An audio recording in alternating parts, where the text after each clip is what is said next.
Justin Herbert winning the 2025 MVP award might seem like a bold prediction, but I don't think it's that crazy. But there is a catch. He needs at least 13 wins to get it done.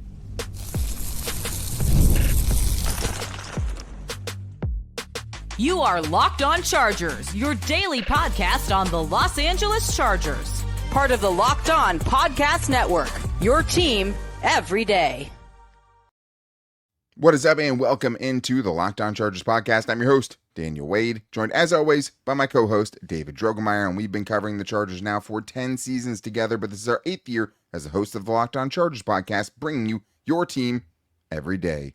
Thank you to the everydayers out there for making us your first listen. To make sure that you never miss the show, go subscribe or follow for free on the Locked On Chargers YouTube channel and listen wherever you get your podcast from. David, what do we got today? Today, Daniel, we asked the fans for the biggest, the boldest, the wildest, the craziest bold predictions for the 2025 season. And of course, that starts with Justin Herbert winning the MVP award. And then the Chargers having a top 3 rushing unit in the NFL. Can they do it? And not a linebacker or edge rusher leading the team in sacks. It's a safety with Derwin James. Man, this is going to be fun. Everything goes today, only the boldest of the bold. And today's episode is brought to you by Game Time. Download the Game Time app, create an account, and use the code LOCKEDONNFL for $20 off your first purchase. Terms apply. Download Game Time today. What time is it? Game time.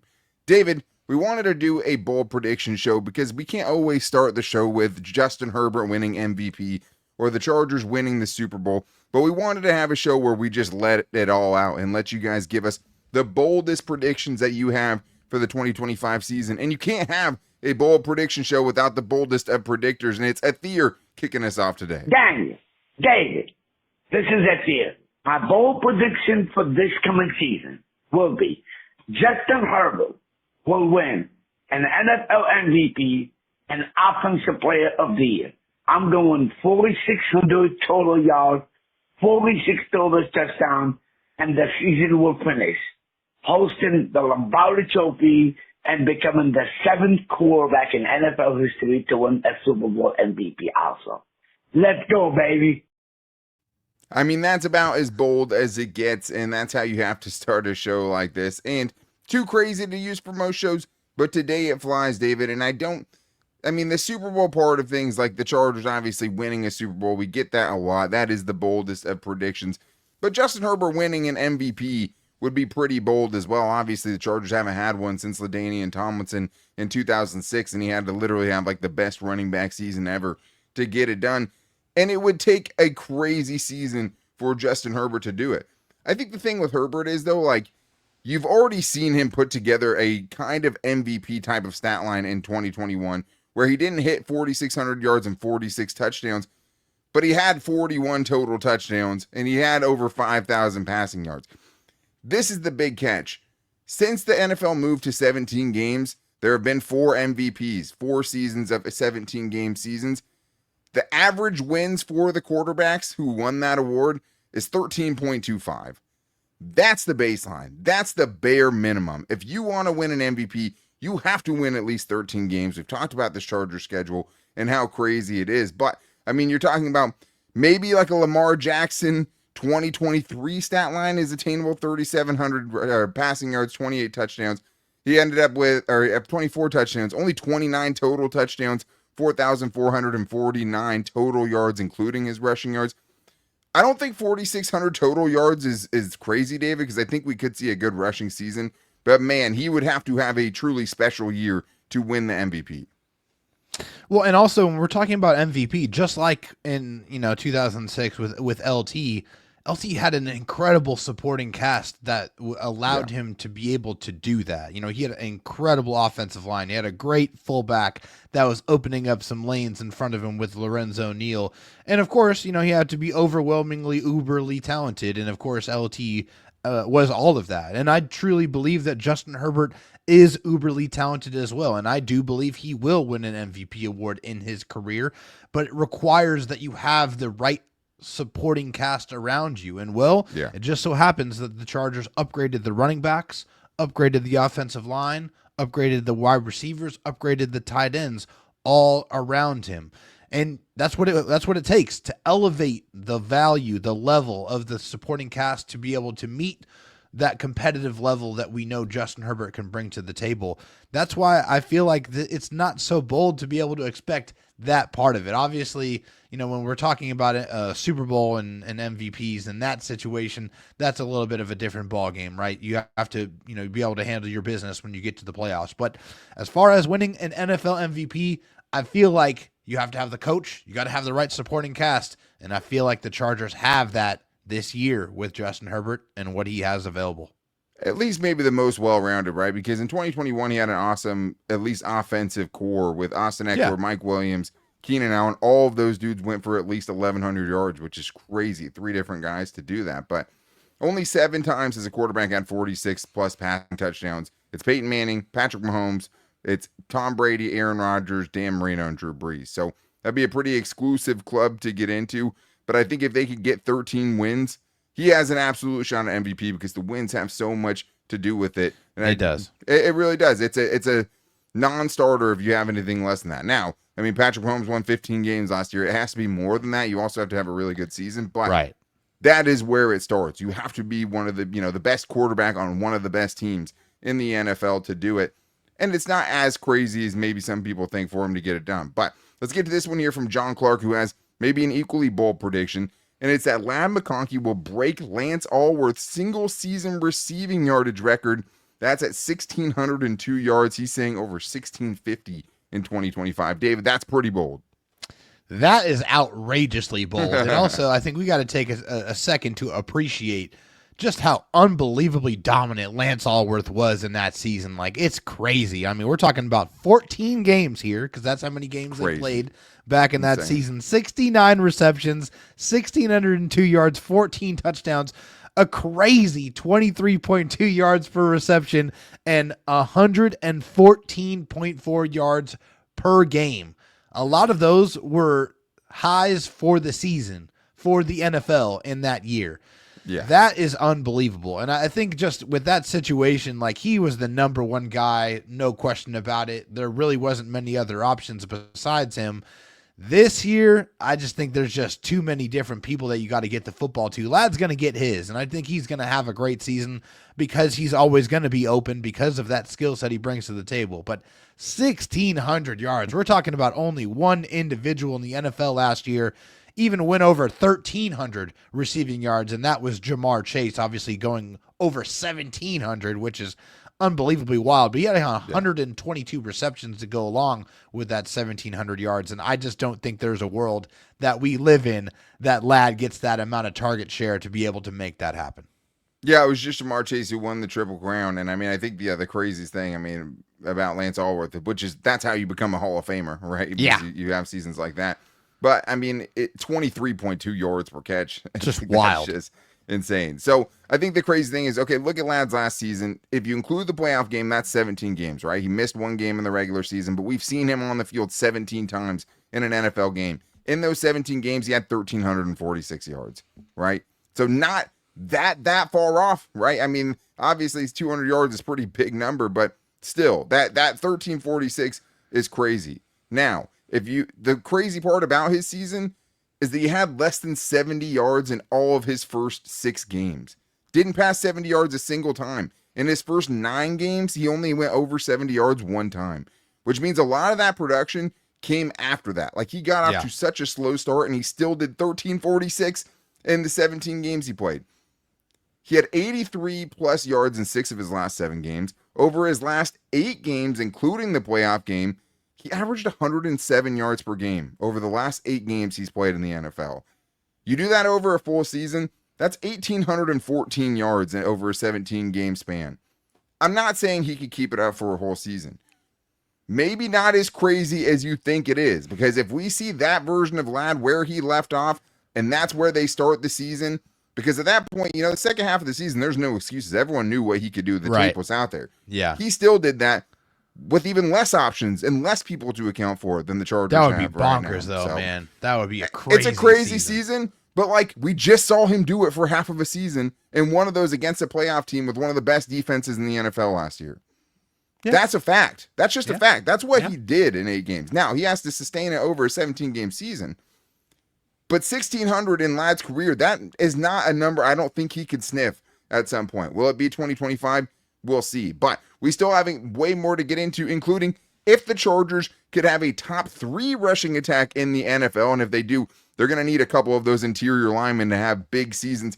A Pro Bowl season for Zion Johnson. We have way more bold predictions for you guys on today's Locked On Chargers podcast. Guys, you probably heard of Viagra or Cialis. Maybe you've even tried them. But if you're looking for something beyond the usual pill, it's time to meet Rougette Ready. Rougette Ready is the next-gen prescription treatment designed to amplify arousal in the brain and boost blood flow. Unlike the usual pills that can take hours, Rougette's 3-in-1 formula dissolves under your tongue and kicks in fast. On average, in 15 minutes, effects can go as long as 36 hours so you can stay confident and in control when the moment is right. If the traditional options haven't worked, Rougette might be the answer. Over 150,000 men have already made the switch. And what I love about it is it's completely online. Rougette connects you with a board-certified doctor that ships the treatment discreetly to your door. So head to rougette.com/LockedOnNFL and use the code LockedOnNFL to get 15% off today. That's RUGIET.com/LockedOnNFL. Use the promo code LockedOnNFL for 15% off. Individual results may vary with prescription treatment. Compounded drugs are permitted to be prescribed under federal law but are not FDA approved and do not undergo FDA safety effectiveness or manufacturing review. Please visit Rougette website for full safety information.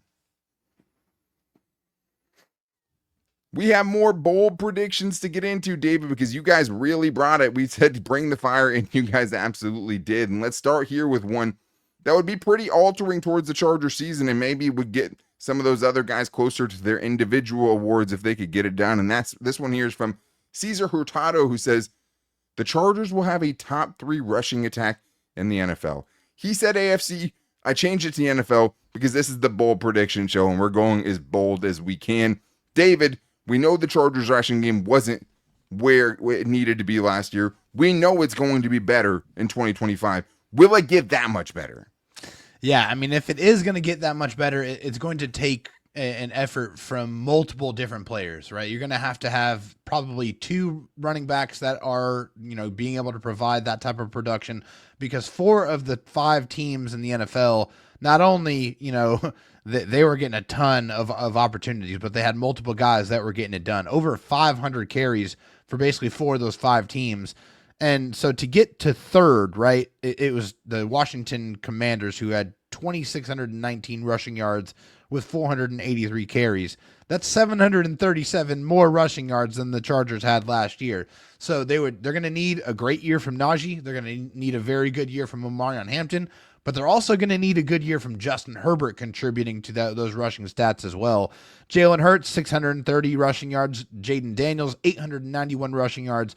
Lamar Jackson, 915 rushing yards. So if the Chargers want to get to that level, they're going to need contributions from everybody, but I do feel like they are capable of doing that. I'm really excited for what Omarion Hampton brings to the table. I think with Justin, with 2 good ankles, I think we could see a little bit more design runs, and with him running with a little bit more intention this year to hopefully make that happen. Well, and I saw somebody, I can't remember who posted it on Twitter. Maybe it's Ian Hart at Hartitz. I don't know. But I saw someone say that Justin Herbert had the second most 30-plus rushing yard, single rushes, basically 30-plus yard runs last season, only behind Lamar Jackson. So he broke off some chunks last year, even while he was banged up. His senses for it, I think, have gotten better. It is top 3 would be a huge, huge leap. That's crazy. But if there's anyone that could potentially do it, it would be Greg Roman, right? Because 17th is what the Chargers had last year, this is really crazy. That's the highest they've ever been in a Justin Herbert season as far as total rushing yards in the NFL. Simultaneously, it's the worst rushing attack that Greg Roman has ever had, and it's not even close, right? If you're talking about top 3 rushing units in the entire NFL, Greg Roman has had that in 7 of his 11 seasons as an offensive coordinator. More than half of the time he's been in the league, he's had a top 3 rushing unit. That is insane. 9 of his 11 seasons in the NFL as an offensive coordinator, he's had a top 4 rushing attack. That sounds made up, right? 4 separate number 1 rushing seasons in Baltimore and Buffalo. The main thing there, both those teams had rushing quarterbacks in Tyrod Taylor and obviously Lamar Jackson. So I think that's a good point. And I'd say even with their issues in the pass blocking game, both Zion Johnson and Bradley Bozeman are pretty good run blockers for all the issues that they have in pass protection. Mekhi Becton's really good too. We know what Joe Wall and Rashawn Slater can do. Out of anyone with 700 rush or total blocking snaps last season, every Chargers projected starter is in the top 30, which means they're above average because you have 2 tackles and 2 guards on every team. That means top 60. You have 64 guys. Bradley Bozeman ranked 16th, so he was in the top half of centers as well. Everybody you have on that line is an above average run blocker per that grading. Yeah. So I'll just leave that out there. I don't think it's necessarily top 3, but maybe not as crazy as we think. They're going to need better play from their offensive line, though, especially on the interior. So I want to combine these two. Champagne Vinny says Mekhi Becton will be in the Pro Bowl. Pretty bold, right? A guy that's kind of left out for dead and now is resurrecting his career. Not as bold as this. Jake Quest 101, Zion Johnson will be a Pro Bowl center. I don't believe this. I just want to participate, which I can totally. I love that as well. David, these are bold predictions. Can either of these guys get it done? Yeah, I think for Zion Johnson to transition to center after, having, some trouble finding his footing at guard and then turning that immediately into a Pro Bowl season, I think is way too far-fetched for me to believe. And I'm one of the most optimistic Chargers podcasters out there, no question about it. Now, with Mekhi Becton, he switched to guard last year and showed flashes of dominance, showed the ability to really move people out of the way, get people, put them in the dirt. And I think, his physical kind of style fits exactly what the Chargers are trying to do. And I think they're going to give him every opportunity to continue to maul people. And I think that there is an opportunity for him to make the Pro Bowl as a guard. I think, his style of play with his ability to put guys in the dirt repeatedly and pancake players, that's an exciting brand of football when we're talking about the guard position. A guy that's just brutally dominant. That's what Mekhi Becton is capable of bringing to the table. So I think it's more realistic on that front than Zion switching in year 1 and becoming a Pro Bowler. Both would be hard, right? I mean, PFF just ranked their top guards going into the season. They had Mekhi Becton ranked 27th, right? That's pretty far off, but it's kind of hypocritical based on their own standards because he actually ranked 6th amongst guards in the AFC, or at least guys that are still in the AFC, with Joe Thuney actually leaving to go to the Bears. 6th in the AFC in overall PFF grade last season, right? Yeah. With the Pro Bowl, Super Bowl teams, dropouts, you're in the top 6 guards, you got a chance, right? And it's his second season, obviously. So maybe some improvement from him because of just, having to switch last year for the first time and still playing as well as he did. Now he won't have the Eagles offensive line or their offensive line coach to go with. This is true. But he does have the experience under his belt. As far as Zion Johnson goes, man, if he was a Pro Bowl center, what that would mean for this Charger season would be dramatic. But you also maybe have the best center in the league in your own division, not only in your own conference trying to compete for a Pro Bowl spots in Creed Humphrey, but also Tyler Linderbaum in Baltimore. And you have Jackson Powers-Johnson, obviously, Zach Frazier with the Steelers. A ton of good centers. Very, very hard to make the Pro Bowl. But let's get to the next one we have here from King Hook, who says, Mike Williams will ascend to a 1,000-yard season alongside Ladd McConkey. David, we have said before, don't sleep on Mike, but you might need to, I don't know. This one seems kind of crazy, at least where we're at right now. Today's the day, though, right? Today's the day for this type of question. Today's the day, yeah. But we've seen it. We've seen it with Mike Williams and Justin Herbert before, so we know that it's in there. And even when he did tear his ACL, he was on a heater, man. Like, you can just tell he was in rare form. Like, he was on pace for well over 1,000 yards. Yeah, sure. He was about to take off. Like, everything was there for him to really take off. And so I think with that chemistry, with that understanding of what Justin Herbert's looking for and what Mike brings to the table, we all know what Mike's biggest kryptonite is. It's the availability. If he can sit there with, Ben Herbert, make himself harder to break, so hopefully he can withstand some of those really violent, drops that he has on his body when he goes up and gets the football, then I can see it for sure. And I know people would think that's crazy because he didn't do anything last year. There was a lot of things that were behind Mike Williams to kind of make him not be able to perform at his best, just whether it's quarterback, not getting along with Aaron Rodgers and the chemistry there, or having to switch teams and learn new offenses. There's a lot of things that were going against Mike Williams. And I think this year there's a lot of things going for Mike Williams, and I think he's in a perfect situation for him to do it. If he's going to do it anywhere, he's going to do it here with the Chargers. I would agree with that. And I think it's going to come down to the one thing that you didn't talk about last year, which is just how much players can struggle the first year after a major knee surgery like the one that he had. Usually it takes you a year before you can actually get back to what you were doing before playing a full season after the injury, right? So it could be a 2-year kind of injury in a lot of cases. It's about, can he get back to where he was before at the age that he's at now coming off of that. So I mean, it's pretty crazy just because of the amount of weapons that they have. Obviously, we've seen him do it. But the route to him doing it would be, hey, he picks up where he left off as far as the chemistry with Justin Herbert. He really wasn't right physically last year, and that's what kind of cost him there. And also, for him, with that chemistry, having done it before, needing that X receiver, maybe Trey Harris doesn't develop as much as you want him to, as quickly as you want him to, and maybe that's how it gets done. David, one last one will fit in quickly here from Jeff Bornioli. I know you want to use this one. Tyler Conklin will have his best season yet with 10 touchdowns. What do you think? Yeah, I think that this one is something I can really see. I mean, he had over 600 yards with Zach Wilson throwing him the football. The thing that may be a little far-fetched is the touchdowns, right? He hasn't gotten anywhere really close to that. But I feel like he's a weapon, and Justin Herbert loves his tight ends. He can use them. Tyler Conklin's going to be available. He is very sure-handed. It's a situation where I think he's going to get enough opportunities to make it happen. He can have his best season, but not hit 10 touchdowns. So I think that's kind of the separation here. I mean, he has 11 touchdowns in his career. So I think he's going to have 10 plus in 2025 is pretty wild. That's what today is about. But I think the path would be Rondé Gatson not being able to catch up with the blocking side of things quickly enough and kind of getting that stone smart treatment. But we have bold predictions on the defensive side, including Derwin James leading this team in sacks and more in today's Locked On Chargers podcast. Have you ever decided at the last minute you wanted to head to a ball game with friends or family? Maybe it's game day and you suddenly realize you want to be in the stands. That's exactly where Game Time comes in. It's the easiest way to grab last minute tickets without the stress.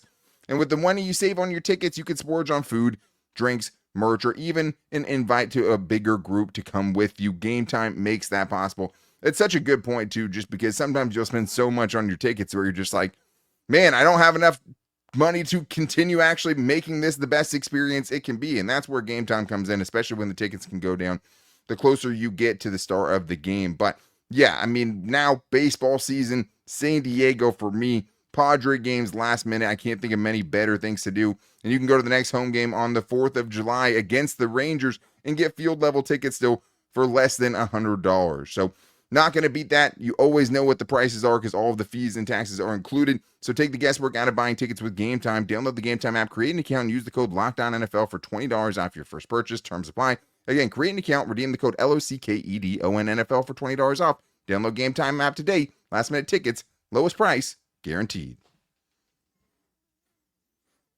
David, we still have so many bold predictions to get into. I know this is going to be a long show today, but thank you to all the everydayers who came with all the boldest takes to make this possible.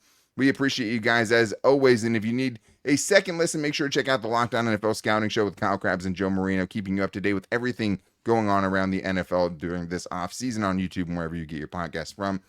David, let's jump right into it here. Tom with a bold prediction saying Derwin James will lead the team in sacks next year, assuming there are no major injuries that cause him to play more deep safety than we expect him to. David, that is bold. If there was a DB that could do it, it would be Derwin James. Yeah, I mean, I think there's not really many more exciting plays in football than watching Derwin James get downhill and get after a quarterback. I mean, especially when the defense tries to block him with or the offense tries to block him with a running back. That's one of my favorite things in the world to watch, is Derwin James just absolutely flatten a running back en route to getting the quarterback and wrapping him up. But with that being said, I don't expect that to happen. I love Derwin James, and I think he's one of the best defensive players in the league. Just a very, very much a TV appointment television type of player.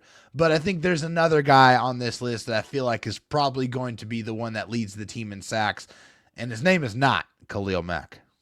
Oh, that's definitely interesting. A big topic for another show. So this is the thing. I mean, even though we're going Super Bowl today, I wanted to at least be able to kind of find a pathway or a situation, a hypothetical in which all of these things could happen. And I have one. They're not always good, though. Like, it's not necessarily a good thing if Derwin Yeah. James is leading your team in sacks unless he's putting up literally an unprecedented number that no defensive back has ever done. So, per StatMuse, Jamal Adams, 9.5 sacks in 2020 is the most ever by a DB. So, say he matches that. If your top guy only has 9.5 sacks this year, that's not going to feel like much of a success. But this is what I would say, because I do think he will lead the NFL amongst defensive backs again for the second consecutive season in sacks. When he started playing closer to the line of scrimmage, the sack numbers went way up. And I'll tell you exactly how it went. He had 1 sack in weeks 1 through 9. The first more than half of the season, he had 1 sack.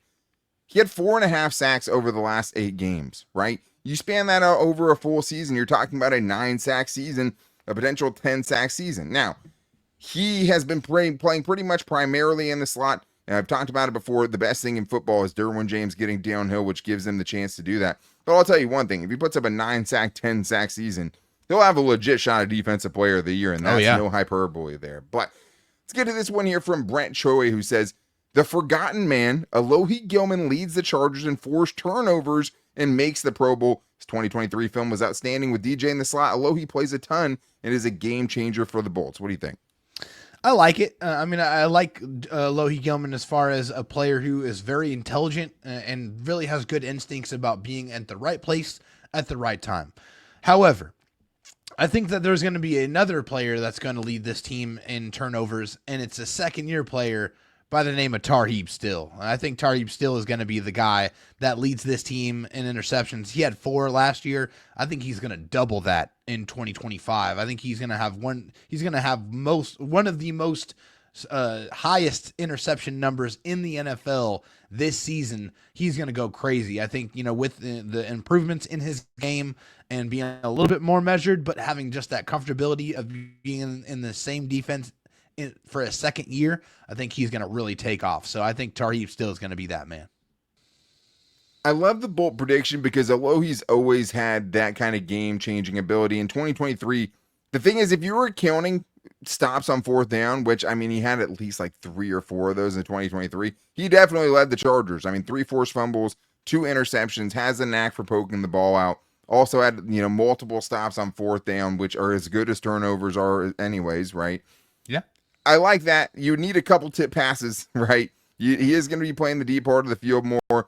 I don't know if you want to throw towards Elijah Molden's side either. So I don't think he leads the team in turnovers. But, man, if he could have 5 or 6 this year as someone that some people have wrote off, that would be gigantic. But let's get to this one from Jose on Instagram, who might not have went bold enough, David, saying Tuli Tuipulotu will have 10-plus sacks. Man, I think you might need to put that number at 12 or 13 to get really bold with it, because I don't think 10 is even out of the realm of possibility. I think it might be a probability that he hits double digits this year. Yeah, I was talking about a player who is going to lead this team in sacks this year, and that man, to me, is going to be Tuli Tuipulotu. I think going into his 3rd season, he's the guy. There's nobody else that's breathing down his neck. He's going to be that guy opposite of Khalil Mack. I think he's going to turn some of those near misses into completions as far as sacks are concerned. So I think we are going to see 10+. I think I'm actually going to go bold. I'm going to say he's going to eclipse Joey Bosa's highest sack total of 12.5 in his 3rd season with the Chargers. Man, that's crazy. Saying he's going to have more than Khalil Mack, I get it. Khalil Mack had 6 sacks last year, but let's not forget the dude had 17 the year before. So I don't know if I'm going that far yet. I think Tuli will definitely have double digits, but I definitely don't want to, I remember one time Khalil Mack says, "How hungry am I?" He just left a press conference because he thought someone was asking him how hungry he was. This dude came back, and I don't think it was for no reason, right? Khalil Mack's coming back with a purpose. That being said, I do think Tuli will hit double-digit sacks. And I think the nice thing is that he showed that he can get him in bunches. It's just about finding that consistency. He had 7 sacks over a 4-week span last season between week 7 and 10. So he can get them in bunches. They can stack up game to game, week to week. And this is the first season of the NFL, or for him at least, that he isn't going to play at least 200 special team snaps. And I really think that is the X factor there. Those less snaps, being more fresh, not having to share things with Joey Bosa. He's going to have the opportunity to do it for sure. But let's get to one more here from Big Oil, who might not think it's Tuli that's breaking out, saying that Kyle Kennard, the Chargers rookie edge rusher, will win Defensive Rookie of the Year in 2025, which feels because of the guys in front of him, David, almost impossible. Yeah, I just this one is one of the boldest of the entire day, Sure, and it's absolutely. not even just because of that. There's also some really really good defenders that are in his same class, guys like Abdul Carter and Travis Hunter, and even Mason Graham, like just some really really talented players that are probably going to be featured and put in more in roles right away. They're going to allow them to accumulate the type of stat lines that are going to be required to be able to win this type of award. And I just think for Kyle Kennard, who I like the skill set, I just don't think he's going to be afforded those same opportunities with the Chargers. It's crazy because Jared Verse won it last year and only had 4.5 sacks, which I thought was pretty nuts. Like, you would think he would have to be a bigger sack number than that to get it, but he was so dominant against the run too. Surprisingly, the voters kind of figured that out, but a lot of it does have to do with what your class is, right? And to have an Abdul Carter going at the top of that, who, is a kind of seen as maybe not generational, but maybe the next tier below that, obviously the best defender in the draft.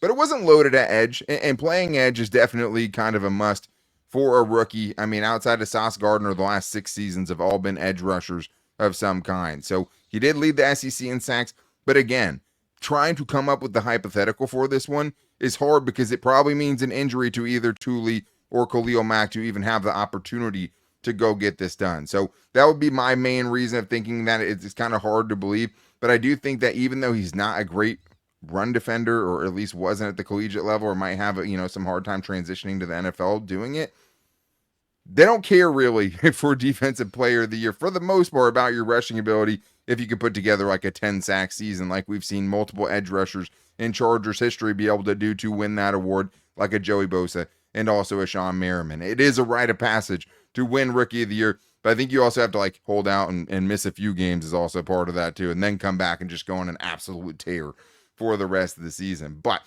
we might have to do another bold prediction show just because you guys had so many and there were so many we couldn't get to. So thank you to everyone who gave us your bold predictions for this show. It was fun living, maybe not in the most realistic of lands, but trying to find a way that all of these crazy things could happen because of just all of the kind of volatility and maybe the hope that we have for this 2025 Chargers season. So thank you to everyone who hit us up at Locked On LAC on Twitter, at Locked On Chargers on Instagram, or on our Locked On Chargers Facebook page. You can also find the show on those places every day, but to make sure you don't miss it, go subscribe or follow for free on the Locked On Chargers YouTube channel and listen wherever you get your podcast from. Now, we have special things planned for next week, but some of it is up in the air. We are hoping to get a double crossover episode potentially with the Guilty as Charged podcast. Some of our friends, recurring guests on the show, to get kind of go over this entire offseason and what's to come. So we're hoping that will be Monday and potentially Wednesday's show from next week. If not, we might have to push the show till Tuesday. We just have to wait and see on that. We're still going to be trying to be back to you guys on Monday. But thank you as always for your undying loyalty to us, and as always for making us your first listen. We will continue bringing you all of the best off-season content as we ramp up here towards training camp. But also thank you to those who call into the voicemail line at 323-524-7924. That's always the best way if you guys want to get on the show. But could be back with you guys on Monday with a special crossover episode with the Guilty as Charged guy. But until then, take it easy and go Bolts.